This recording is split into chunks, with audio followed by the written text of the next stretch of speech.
Seorang warga melaporkan pedagang sayur keliling ke pengadilan karena tokonya sepi pembeli. Berawal dari sini,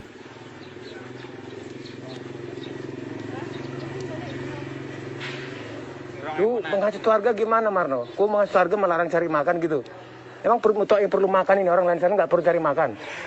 Apa mas? Kau menghasut orang lain, lu nggak boleh cari makan di sini. Emang kampung mana? Siapa yang mengasih? Kamu nggak... pedagang sayur keliling ini dilaporkan ke pengadilan karena diduga menyebabkan toko lain sepi pembeli. Sengketa ini terjadi antara pedagang sayur keliling atau ETEK di Kabupaten Magetan dengan seorang pemilik toko kelontong di Desa Pesu, Bitner. Bermula dari klaim bahwa kehadiran pedagang keliling menyebabkan tokonya sepi pembeli.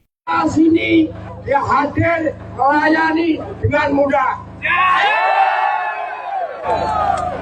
dan sewaktu-waktu masyarakat warga Desa Pesu ibu-ibu mau belanja. Bitner merasa dirugikan oleh aktivitas mereka dan mengajukan gugatan ke Pengadilan Negeri Magetan. Ia menuntut ganti rugi sebesar 10 juta rupiah atas dugaan kerugian yang ia alami akibat persaingan usaha tersebut. Gugatan yang diajukan Bitner tidak hanya ditujukan kepada dua pedagang sayur keliling, tetapi juga kepada Kepala Desa Pesu, Ketua Badan Permusyawaratan Desa, dan Ketua RT setempat. Ia menilai bahwa para aparat desa tidak mengeluarkan larangan terhadap pedagang keliling. Meskipun ada surat pernyataan bersama tahun 2022 yang mengatur bahwa pedagang keliling boleh berjualan asalkan tidak mangkal atau berjualan terlalu dekat dengan pedagang lainnya. Menanggapi gugatan tersebut, para pedagang sayur keliling yang tergabung dalam komunitas ETEK Lawu melakukan aksi solidaritas. Pada Rabu 5 Februari 2025, mereka berkumpul di depan PN Magetan sejak pukul 09.00 waktu Indonesia Barat untuk memberikan dukungan kepada dua rekan mereka yang menghadapi sidang pertama.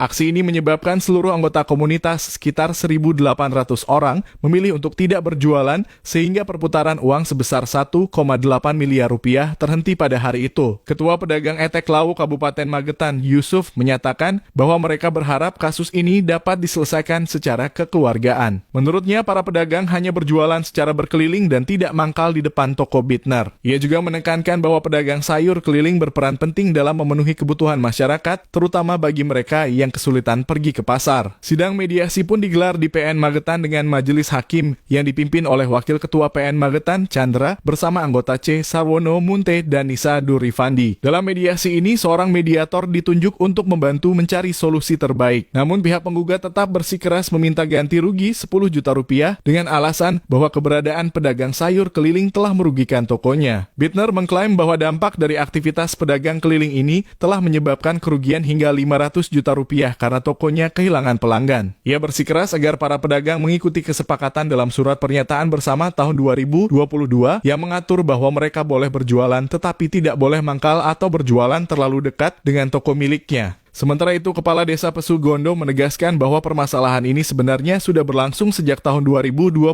dan beberapa kali telah dilakukan upaya mediasi. Ia juga menyoroti pentingnya keberadaan pedagang sayur keliling bagi warga sekitar. Menurutnya, pedagang sayur keliling sangat membantu masyarakat karena mereka berjualan sejak pagi dan bisa diandalkan jika ada kebutuhan mendadak.